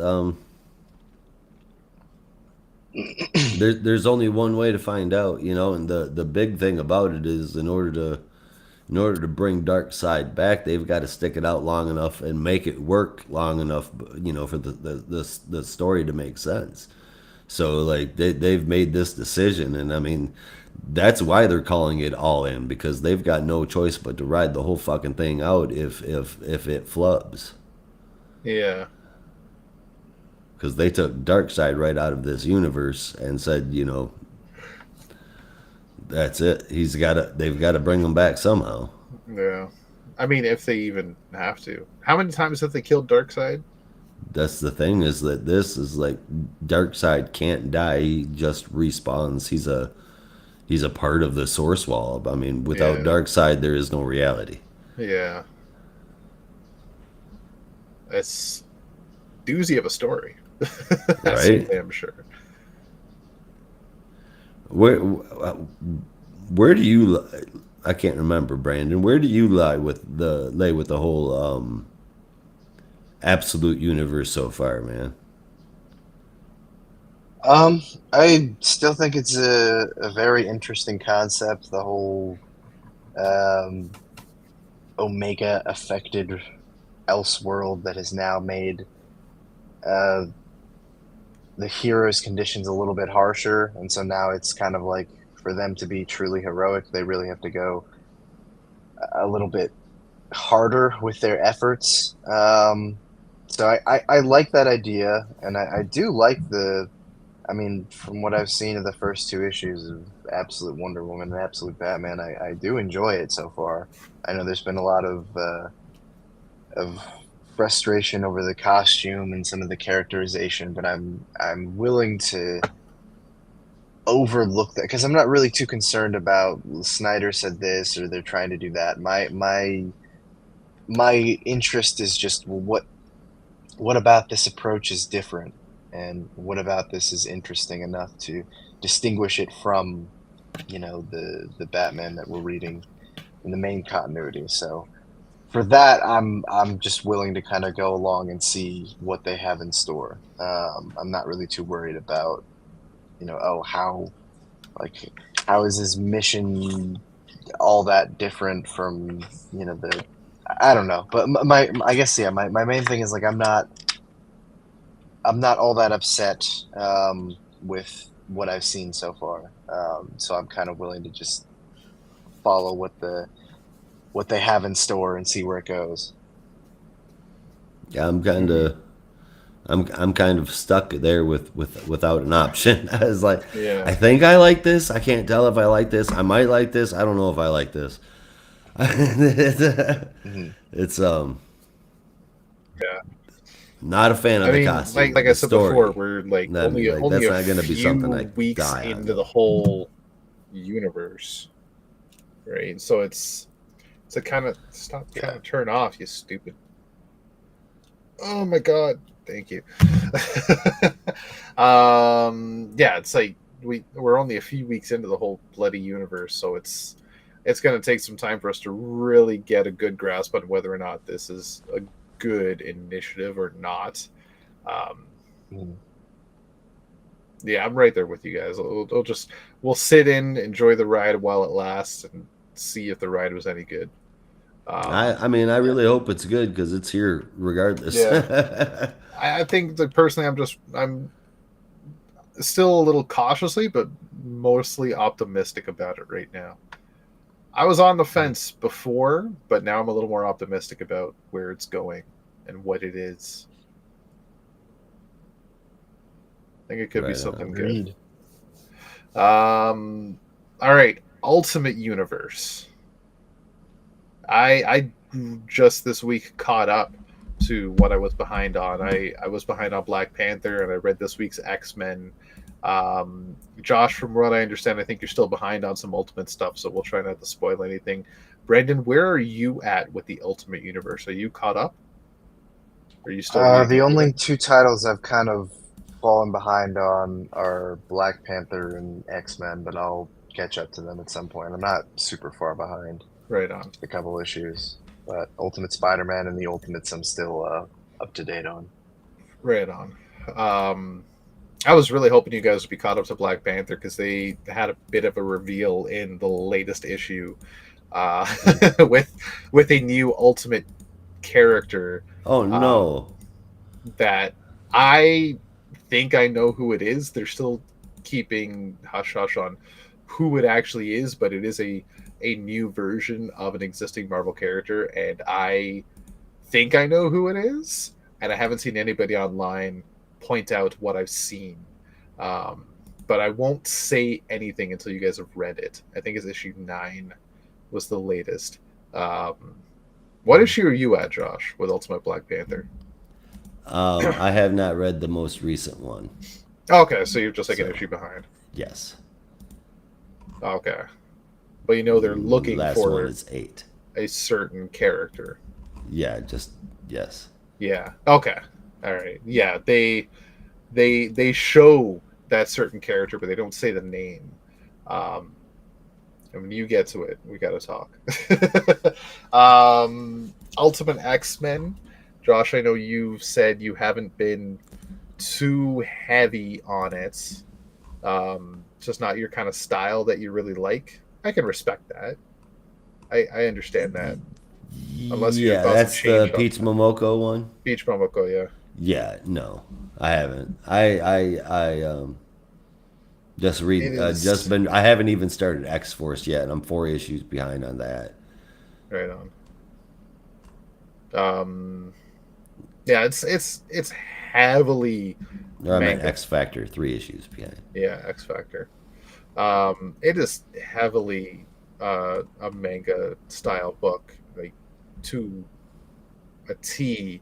The only thing that's missing is reading it the other direction. Basically. Um, Peach Momoko's I art really like it. is flat out amazing. Oh I god, mean, yeah, I don't know if it's worth getting into a fist fight over, but yeah, it's it's awesome. yeah. I can't believe people did that shit, man. Wait, what happened? The fist fight over that Peach Momoko variant Oh cover. yeah, it was a New York Comic Con, right? Yeah. Yeah, happens every year. That's stupid. It's Yeah. very stupid. Um, I where are say you for at with Ultimate X-Men, Brandon? I'm at like issue 6, I think. So okay, so you're not too far behind. Um, No. I think it's been an interesting little story so far. Uh, Realistically, in its own little corner of the Ultimate Universe, kind of telling its own thing, but ultimately, eventually going to tie into the larger Ultimate Universe. But I think for what it is, kind of introducing mutants in a new fashion, I think it's an interesting little story um, that takes a lot of inspiration from a lot of horror manga, and I almost want to say there's some Junji Ito inspiration in there. hmm. I don't know if you Yeah, guys I'm, get I'm that sure there's sense. some, Yeah, in aesthetic at least. yeah. Um, Again, I'm trying not to give away too much. There's not been much more plot development, I'll say, in the latest, like the next 2 issues. But you need Mm. like you get as much plot development as you have with the every issue so far. So, um, Josh, you Well, caught up on the others, or are you reading? oh, Where are you at in total on the Ultimate Universe? whoa. Hold on 1 second. Okay. Random muscle spasm almost sent the whole thing crashing. Oh shit! Yeah, right. Oh, yeah, yeah, yeah. Whew. I saw my whole PC flash before my eyes. Fuck. I'm reading. I've got 1 issue to go. Ultimate Black Panther. I have 1 issue behind on Ultimate Spider-Man, and I think that's the only Ultimate books that I am currently reading. Oh, okay, so you're not reading Ultimates. No, I haven't started picking up on that one yet. I know you Okay. guys have been talking about it, and honestly, by the time I get to read it, I'm not going to remember what you say today. So by all means, Fair enough. because it's not something I'm focusing on, I'm not gonna Yeah, remember that shit. It's fair not enough. happening. Feel free. It's Ultimates is kind of an interesting little series anyway, where like each issue is its own story, They're and like while every issue is a one shot. to a certain degree, like there is it's still following an ongoing story of the Ultimates are building towards this battle against the Maker and his army. And it's all backdropped on the idea of Tony Stark wanting to take revenge against the Maker for making the world what he did and basically took away all the lives of people that made a difference in the world and wants to put an end to his tyranny. And in doing so, he discovered all these files of all these heroes, and the history's changed, and he's going out in the world and bringing everybody these powers again. And the Ultimates is him going out along with Ultimate Reed Richards, not the maker, 6160 Reed Richards, to build a team, build an army, basically a group to stand up against the maker. And each issue is an introduction of a new character to add to the Ultimates roster. And each one of those characters are eventually going to get their own book? Not necessarily. It's really just introducing each member of the Ultimates in their own issue. While it is following that story of Tony Stark is building towards his army, you're just seeing the pieces fall into place with each issue. Like, we've seen Captain America, we've seen Hawkeye, we've seen how they started off doing the Fantastic Four books. What? You lost me there. What do you mean? When they brought it back and it was like, this issue is about Ben. Oh, like the Ryan North. Yeah, I kind of like that. But like, it's more like introducing each new member of the team, right? Right, instead of so you're seeing you're seeing the Ultimates being built month by month, where every other Ultimate book between Black Panther, X-Men, and Spider-Man are building this long-running story with these characters. Ultimates is kind of just one shot after one shot after one shot while still building the story. It's a very interesting approach. It might be lower down on the tier list of the 4 books for me so far. I think for me, Ultimate Spider-Man is still at the top. Yeah, which is still fantastic. Spider-Man and Black Panther, man, both of those books are dope as fuck. What they've done with Spider-Man, the way that they've changed everything, I love what it's done to Peter. Yeah. I love how his family's pulled into the dynamic the way that it's been. Watching Harry go a little crazy's been cool. The dynamic between Uncle Ben and Jonah and Jonah Jameson, that's just been fucking great. Yeah. Everything that they've done in this book has been perfect. It's been awesome. Oh god, yeah. I have zero complaints with it. The one thing that I like that they've done in Black Panther is that they really haven't changed Black Panther so much as changed like everything around him. Yeah. And he's still T'Challa through and through. Right. Yeah. And I think that is probably the smartest play for that character, because it lets him. I mean, any other version of T'Challa is gonna be like insulting T'Challa, because T'Challa is just like this role model hero. You know what I mean? Yeah. It'd be like when they make Captain America go bad. It's just it never works out, right? It's never a good idea. Yeah. And T'Challa is better than Captain America. So, I think that they didn't have any other choice. If they were going to include Black Panther in the Ultimates universe, they have to change the world around him by changing Khonshu and Ra. I think that was such a cool idea to bring them against Wakanda. It made the story awesome. It's really, really good. I can't wait to see what continues to fucking happen with it. And Storm as well. Just the way that they've brought all of it in is just badass. Like, looking at the big picture now, you start to see the pieces fall into place where the makers, quote unquote, cabal, I'll call them the ultimate cabal for lack of a better term, because I don't remember what the fuck they actually call themselves. It's a whole bunch of leaders that have divvied the world up amongst themselves, and like Hulk controls Australia, Khonshu and Ra control Africa, Omega Red, Magic, and Colossus control Northern Asia and Europe. You got the Captain Britain, I think it is controlling Western Europe, and you're starting to see all the different heroes take center stage against these different generals, like Black Panther, of course, growing out of where he is in 616, being a global hero, being an Avenger, and being the hero and king of Wakanda.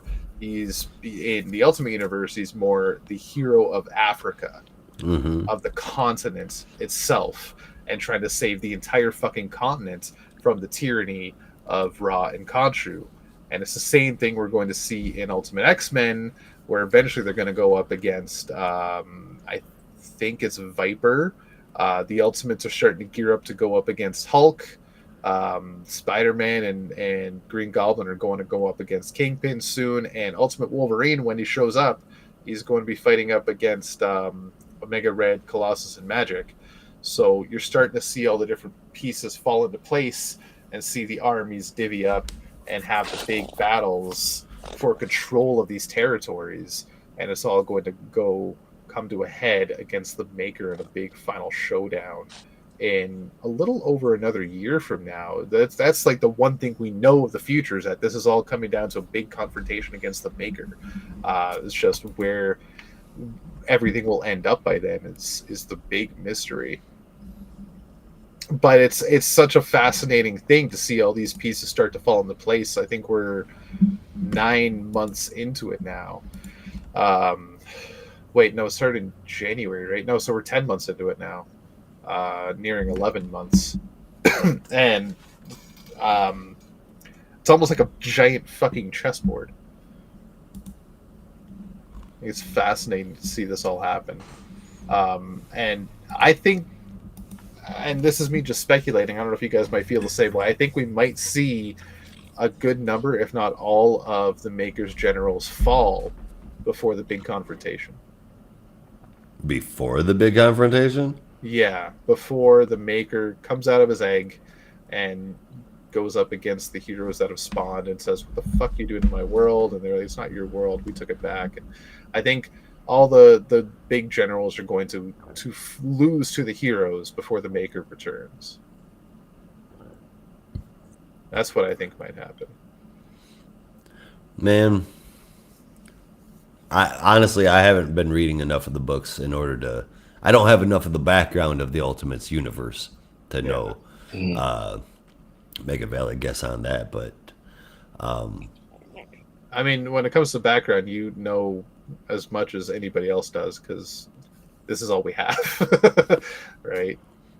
the evil Maker did all the bad shit and reset everybody. Yeah. I mean, if you read And some good guys are bad guys. Yeah, that's pretty much all there is to it. If you read I don't remember what the fuck it's called now, Ultimate Invasion, the precursor series. Yeah, that basically gave you everything you need to know. I think that's what I was thinking of as far as familiarity to it. Yeah. I probably should read more. I mean, you're not missing too much. Check out. I meant in general. No. I just picked up a couple of Dean Koontz books though, so. Fair enough. Nice. What vibes are you getting from it, Brandon? If any. What do you mean? Like with the Ultimate Universe and where its future might lay. In terms of success, I'm going to say it's been a success. I think we can all agree on that, unless you have different ideas on that. But like, in terms of the stature of the story, do you think the stature has kind of lived up to the promise that was laid in the groundwork in Ultimate Invasion?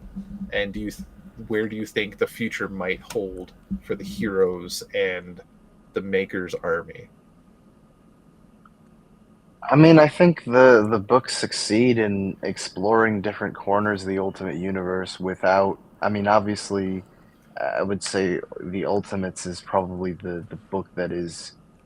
well, the Ultimates and definitely Ultimate Spider-Man.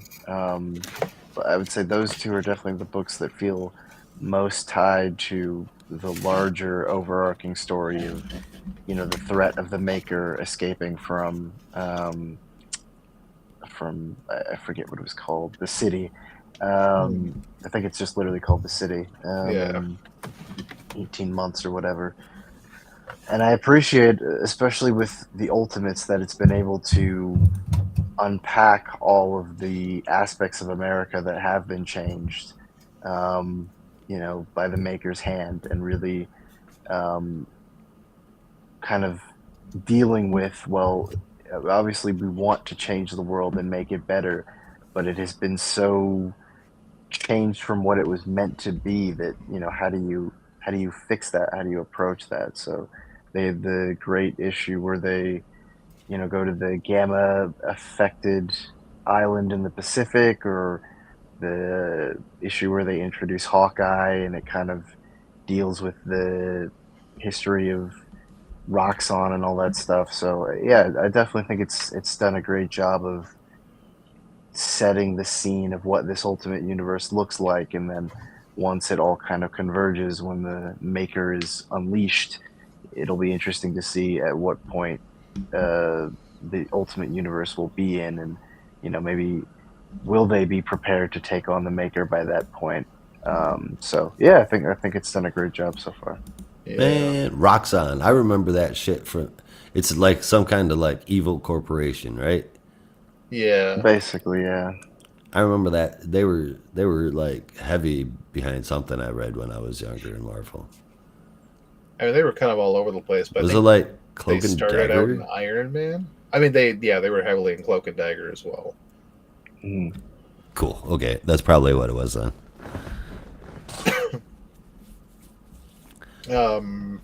My biggest question for the future, though, is when it comes to the Maker, we don't know what the hell he's doing inside the city. Obviously, there's no way for the people on the outside world to see inside, but we don't know if he's able to see outside. And on top of that, even if he isn't able to see outside, nobody knows what he's doing inside. So, being the futurist that he is, would he foresee um, all these heroes spawning and Tony Stark doing what he's doing, and especially after what they came to heads about at the end of Ultimate Invasion, before the Ultimate Universe really came to life. um, is he going to be planning and preparing for a confrontation against all these potential heroes that will come up against him, and is he just going to fucking decimate them? Right? Right. Yeah. Yeah, where he's at right now is he's actually gathering all of the Infinity Stones so he can come back after all these heroes are getting all strong and shit, and just pop his head out of the pop his head out of the window and be like, "Ah, I fooled you, snap and dead." Just pull a end game Yep, on the ultimate end game. Aye. it's a drive-by. It's a drive-by snapping. Mm. Fuck, when I was going to high school, drive-by snapping was so much worse. You left What? alive, but hating your outfit. Okay, that's worse than half of the existence getting populated, dispopulated. I mean, Poofed. you could bring them back, Maybe but you can't bring back your shame. can't bring back your shame. Why I did mean, you have shame to begin with? you can't fix your shame. I mean, Be proud of who you are. Be yeah. proud of how you dress. Or You made this you is made high school. decisions. Yeah, I didn't come to terms with those decisions till I was an adult. All right, Ultimate Universe. I'll say it's a success so far. Mm. I think I'm very excited about the future. Energon even not Universe. being into the X-Men book, Spider-Man and Black Panther are just awesome, man. Yeah, Absolutely awesome. solid fucking titles. Uh, I regularly read a Marvel book, 2 of them. Yeah, that's all we can ask for. That's all. Nice. That's more than anybody ever thought would happen. Yeah. Actually, one more question before we move on to the last universe. Is there any Ultimate book you'd want to see happen? We know Ultimate Wolverine is happening, but is there any other character you'd want to get their own little spin-off title? Whether they've already appeared or not.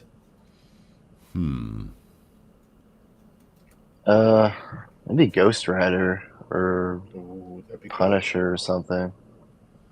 I mean, they kind of hinted at a sort of Punisher revolution in the Ultimate, so Yeah. I'd want to either see that explored or, or something else. Mm-hmm. Hmm. Yeah, that'd be cool. Ultimate Psylocke. You need to read X-Men. That's all I'm going to say.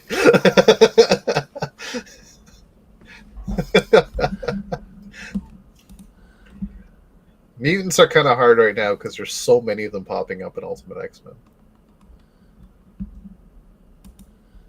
An Ultimate X-Men or an X-Men? Yeah. Ultimate X-Men.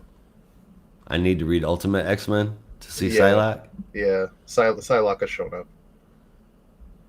as an adult. Honestly, it's hard to tell. I think. I don't really know. But there's a lot of mutants popping up in Ultimate X-Men right now. There's a lot more have shown up. I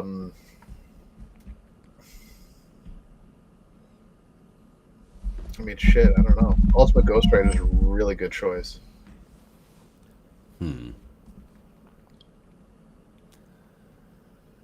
I guess I'm just wondering how the maker would have interfered with the lives of, Johnny Blaze or Danny Ketch, and Yeah. what that might do to them, and how they might, try and either get their powers, or someone else would be a new Ghost Rider. I don't know.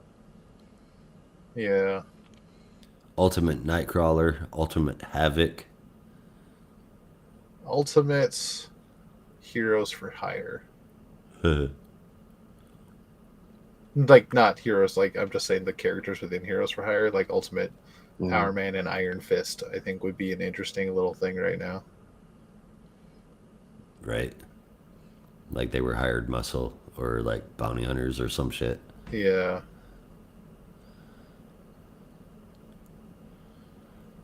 Like they take the gifts from Tony Stark and decide to profit off it. Yeah. Yeah. That sounds about right.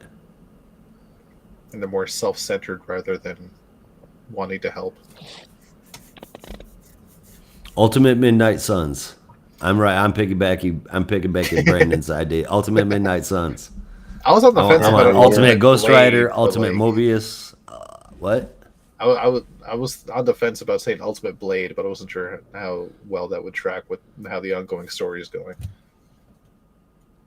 Who cares? Ultimate the rest, Midnight Suns, like Yeah. old school '90s Ultimate Midnight Suns. Yeah. I need that collected in a book so I can read it. I do. Hell yeah. Fuck. All right, Energon Universe. We are a little over a year into that. We have Void Rivals, which so far is really just doing its own thing and setting up surprise reveals in other books coming later on, I imagine. But as of yet, like, it's still determined to see if it's going to have a larger connection to the rest of the books that are happening. We have Transformers going strong, staying strong. Has been a fan favorite since its debut. And we have the upcoming series G.I. Joe, which I think is coming next month, which is going to culminate all the mini-series that have spun out of Transformers. I think Destro still has one issue to go, and that's going to top off the mini-series leading into G.I. Joe as a whole. And that's going to be the Energon universe with 3 ongoings strong. Obviously, G.I. Joe we can't comment on yet. Josh, from what I remember, I don't think you've read all of the minis yet. I believe, Brandon, you're caught up on them, and I just got Destro Yes. to finish. We talked about the minis in length before, so I won't go too deep into each of those individually. But I want to ask, and Josh, you can comment on it as much as humanly possible for you right now. What hopes do we have? I'm for listening G.I. to an Joe? Energon Universe podcast right now. This one? Yep. What hopes do we have for the G.I. Joe ongoing? And how do we think it's going to tie into the larger universe? Like, do you see the 3 books being their own contained thing, or is there going to be a larger crossover going forward? I mean, I definitely get the sense that there's going to be a crossover at some point, just because they've been teasing it for a while. But Yeah. the nature of that is still a little unclear. And I mean, Void Rivals is, obviously hinted at connections to the Cybertronians and the Yeah. kind of mystery of the Agorians and Zertonians has some kind of connection to a Cybertronian, but obviously we don't know which. But I think last month's issue 13, was kind of the first one to directly tie into another series, because that was following up from the end of Cobra Commander, where Pythona and the rest of the Cobra La soldiers were going off into space to confront, what they viewed as the abominations, but the Cybertronians that had kind of infected their naturalist environment. So we finally got to see that perspective in Void Rivals 13. So it definitely seems like things are coming together. I'm sure G.I. Joe will probably just mostly be doing team establishment for its first arc and Yeah. building up the thread of Cobra and Energon. But my guess is, what with Transformers kind of doing its own thing and still dealing with the fallout of the war on Cybertron and everything that's been happening on Earth since then, it probably will be a while before we see the Joes interact with the Decepticons and Autobots. So I don't know. I mean, I definitely see some kind of crossover between all 3 in the future, but still feels very much like stage setting right now. Right on. Yeah, I pretty much agree with that. It definitely feels like it's going to happen at some point. I wasn't sure if Void Rival was. I haven't read the latest issue yet, but I wasn't sure if Void Rivals was ever going to have a larger connection. But I completely forgot about that bit at the end of Cobra Commander, with Cobra La going out into space to find their enemy. For it to happen in Void Rivals, like that answers one question I have: is if the events of Void Rivals is happening in real time, or is this an event that took place sometime in the past? But I guess that'll kind of connect a timeline for us.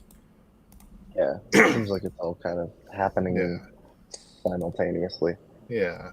So I think like the birth of Cobra alongside the birth of G.I. Joe, alongside the events of Transformers, in addition to everything that's happening or happened with Derek and Delilah and the Zertonians and Agorians are all happening, around the same time.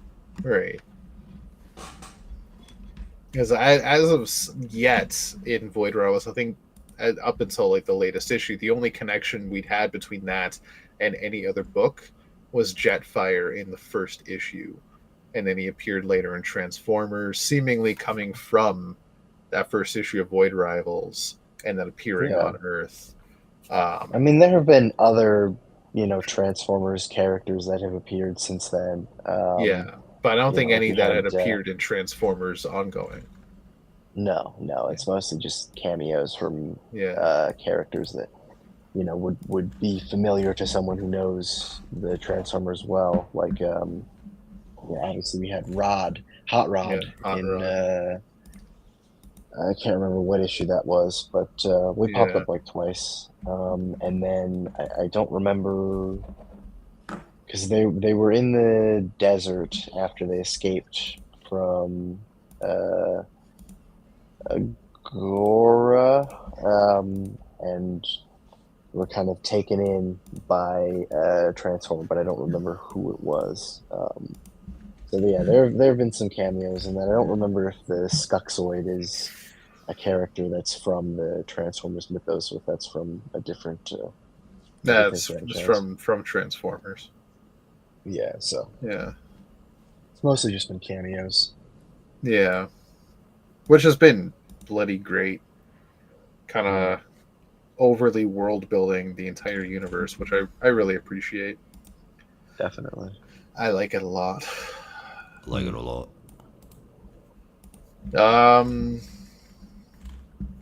Any hopes for the future of that universe? And would you say it's a success so far? That question's to both of you. Josh, of what you potentially know about it so far, if anything. Well, I mean, I don't know a lot about it so far. Obviously, I haven't had very much time to get into it.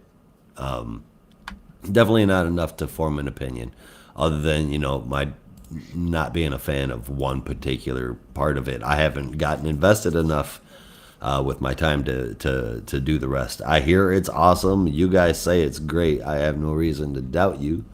I would like to see it cross back over, though. I mean, knowing that they're in the same universe is great, but I mean, the whole big selling point was having them come back together, was it not? I mean, I don't know if that was necessarily the major selling point, but the idea of them at some points having connections to each other and crossing over to each other, I think was definitely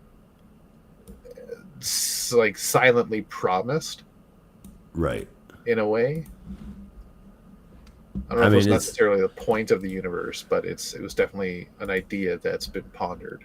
well, yeah. I mean, I guess not quite the point of the universe. The point of everybody getting excited that they are the point of putting them, making it a statement that they are indeed in the same universe. Well, okay, Yeah, well then obviously there's gonna be, some kind of a crossover, even if it's little. yeah. And we have seen bits of it here and there, like Duke making his debut in an issue of Transformers where I believe it was Starscream killed his wing partner. His Yeah. wingman, I'll say, at the time. Uh, and that started up his little series. And I think it was Cobra Commander had Megatron in it, if I'm not mistaken. Yes. See, I have Yeah. not read that. Yeah. Okay. So there's been like crossovers here and there, and you've already heard us talk about Void Rivals with various Transformers characters appearing in that as Yeah. well. So that they're definitely hinting at the larger universe being heavily connected. Just if it will all cross over into one like mini event book, I think it might happen. Oh, I think it could definitely happen. okay. Let me add a caveat to that. I don't want like the whole thing to just lead up to that big huge event and then Oh kind of no, have no idea where to go after that. I no, just want they it to, definitely have like they're building their own stories at the same time. beautiful. Yeah, like we mentioned, like GI Joe is gearing up to this whole thing of the Joes versus Cobra and Mars. Like they've built up those two armies as their own things, connected in with the universe through Energon because they're trying to build weapons and power out of Energon. But GI Joe as a whole is being built to not only combat this potential uprising of giant alien robots, but also combat the rise of Cobra and Mars. So they're building that story in itself And even when they do have a little crossover with the Transformers, they're still going to have their own little side story to themselves. And same thing with Transformers. They're having the whole Autobots Decepticon war on Earth. That's basically been the whole story so far. A lot of stuff has spun out of that, but they're just doing their own thing. So there's no concern necessary, I think, with that there's not going to be any more story after a major crossover. Good. That's Yeah. good to hear. Yeah. One question I have, it might be the last question I have actually, that I wanted to ask is, seeing as this is equal parts Hasbro IP and original idea, is there any other Hasbro IP off the top of your heads that hasn't already existed in a comic book currently, that you'd want to see pop in to this universe? And I don't even know what there could be at this point. Yeah, it feels like they kind of have used everything. Yeah. Oh, let's see. They got PJ Masks. They got Furby. There's Just Ghostbusters. My Little Pony. Pound Puppies, Indiana Jones. Action Man. Monopoly. Well, I guess Hasbro probably has the toy rights, but I thought Indiana Yeah. Jones is owned by Lucasfilm, which is owned by Disney. Oh, Mask. Yeah, that's Holy true. Christ, give me Mask. Do they Give have me Mask? Mask. Yeah. Yeah, it could be Mask. Please give me Mask. I know, like me and Jeremy are like the only two people that remember that shit. That and Silverhawks, but Yeah. see, yeah, y'all are like, yep, don't know what you're talking about. I remember But Mask. I don't know We're before my Silverhawks. time. Yeah. oh, good stuff though, man. DC, Fleetway, IDW.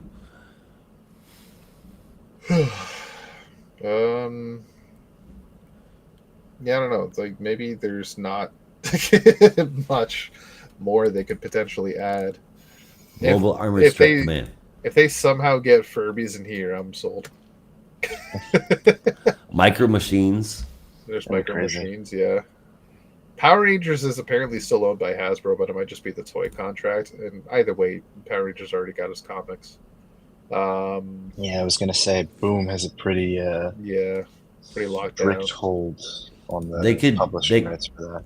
They could do something cool with like Clue. Yeah, Gem and the Holograms.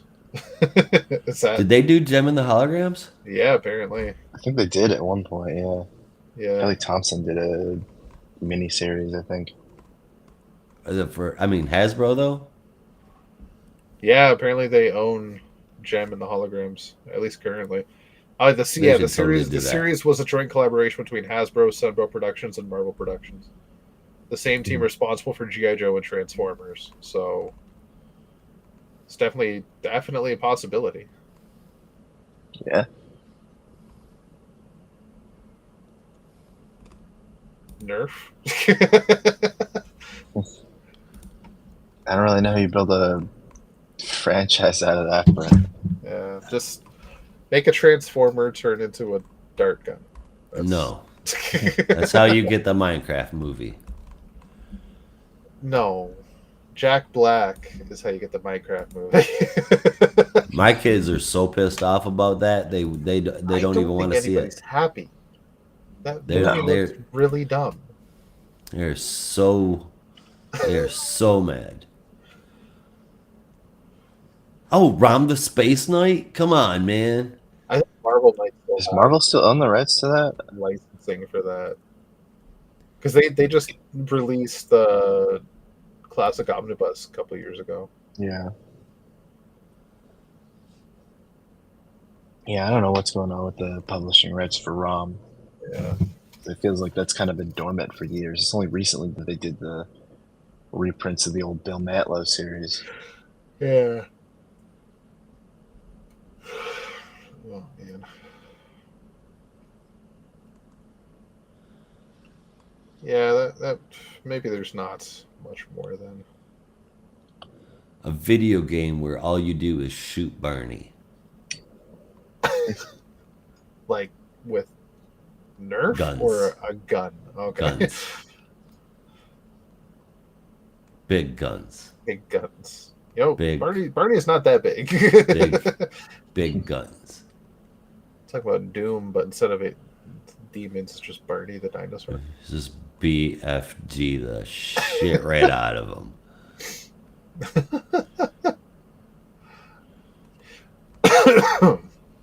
Do it as Peppa Pig. That's Peppa Pig. Oh Yeah. gosh. Just doing one more quick look. GoBots. They are. Wasn't that excellent, dude? We watched Transformers 1 here not too long ago. Still gotta check that out. And say that again? I still gotta check that out. It looks so good. Oh man, it is really good. And in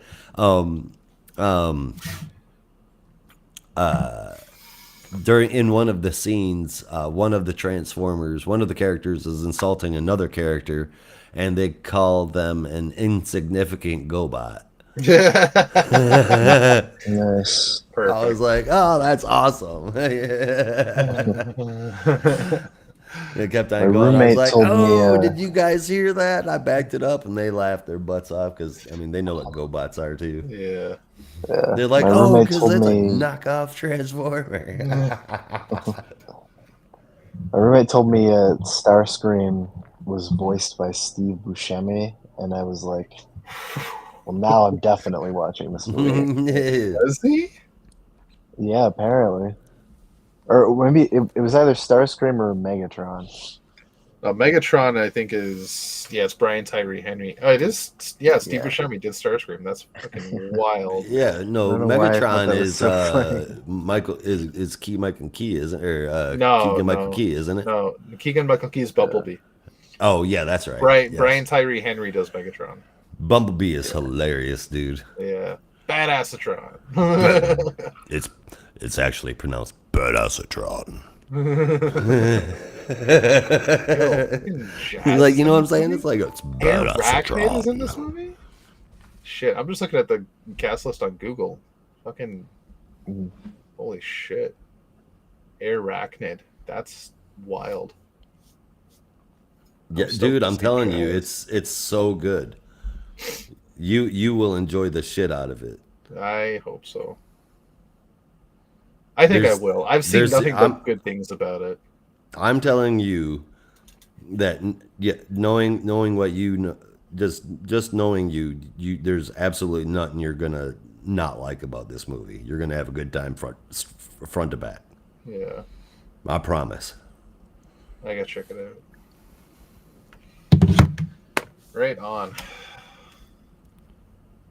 Well, we are just over the 2 hour mark. I think it might be a good time to call it. Is there any more thoughts, feelings, or figures you want to bring up? about anything we There's so talked many about? figures I want to bring up, but none that I can afford. So many figures I want to buy. Yeah. Still trying So to many. save my money to get that Damien. Oh hell yeah! I mean, it's out now. Yeah. No, it's I should have just pre-ordered it honestly, but yeah, that'll be the next one I get. Right on. I'm still kicking myself for canceling that Cyborg pre-order because now I can't fucking find it anywhere, and they've got Grid coming out. Ugh. That would have been my like That'd my be a whole good thing is setup. like one Justice League person, one enemy for them to fight, and damn it, it doesn't get any better than that. Yeah. Yeah, that would have been good. Yeah. I'm on the I've got my eye open, but I don't have any hopes. I'll keep a lookout for you too. Keep a lookout for both of you. Nice. Sweet. All right, then. Well, I guess then it is time for us to go. That means you'll have to as well. You know, just Do it nice and peacefully, casually, single file out the door, please. Thank you for watching, hanging with us, and or listening later. We will be back next week covering all of DC's weekly releases. We already told you what they are. Same geek time, same geek channel, and that's the show. We're getting out of here, so you'll have to as well. Be careful out there, and remember, in the Geek Matrix, everybody has a home. In the Geek Matrix, you are not alone. Peace.